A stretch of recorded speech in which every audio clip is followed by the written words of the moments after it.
Viaggia con un dispositivo cronotachigrafo alterato, ma la polizia stradale lo scopre e ne sequestra l'apparecchiatura.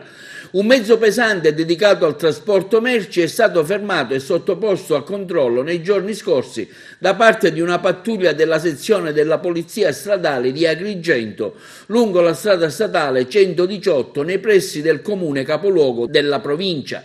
Durante un controllo approfondito dei dati registrati dal cronotachigrafo digitale installato sul mezzo sono emerse alcune anomalie che hanno indotto gli operatori, in applicazione di specifica facoltà consentita dal codice della strada, di scortare il veicolo presso un'officina autorizzata. A seguito dell'accurato controllo tecnico dei poliziotti sono emerse alterazioni del dispositivo tachigrafo digitale tendenti a falsarne le registrazioni in modo da ingannare tutti i dispositivi di sicurezza del veicolo tramite una strumentazione ben occultata in un vano presente all'interno della cabina guida.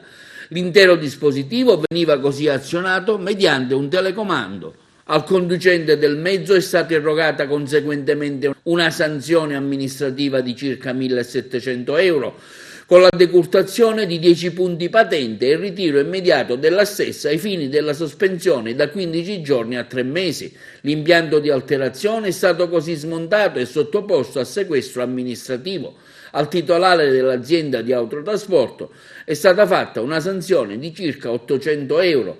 L'alterazione dei tachigrafi digitali consente agli autisti dei mezzi pesanti di poter condurre i veicoli per un numero di ore superiore a quello consentito, riducendo di contro lo spazio temporale dedicato così al riposo, al ripristino delle energie necessarie per poter guidare in sicurezza e tranquillità.